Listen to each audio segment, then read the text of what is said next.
letters, epistles, and the apocalypse of the Bible from the 23rd of the 8th month of 1446. Except for the predating Revelation and John, nothing remains of the first century of their canon. A density overwhelms many with its push towards belief in salvation.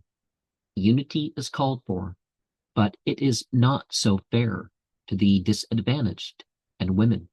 Charity is continued, but with a warning to accept Paul's justification. Authority was still doubted, but he promised they'd be new creations.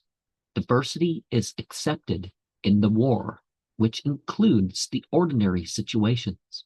Gratefully acknowledge the other as you approach your return.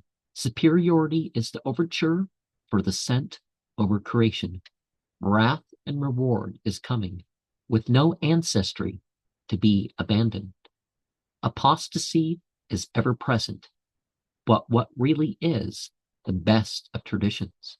Responsibility is not about any particular official of religion. Testify without guilt or shame, whether a Gnostic or of another decision. Personality is acknowledged, but it gets practical and not about projection. Authority is set aside as we work for the fellow in this world's prison, obscurely and partially.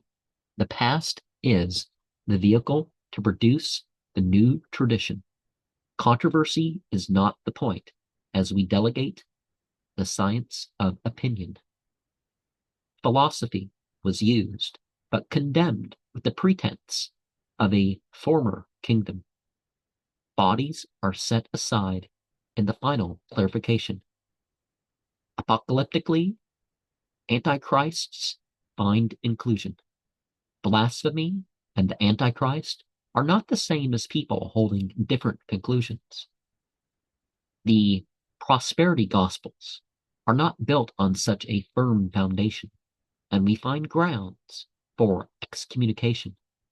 Not so vaguely, history is brought up as repeatable conclusions.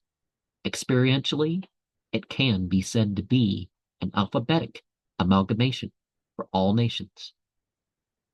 Family-like in their mystical efforts, those of different backgrounds work for the return. Some will be pacified, others will be jarred by the missionaries. With the functions that combine humanity and divinity, who cares for authenticity? Now, this is about those sections of the Bible, and we have 5 lines that are not the line by line comment on the, I think, 22 other books of the New Testament that we didn't talk about in the last poem.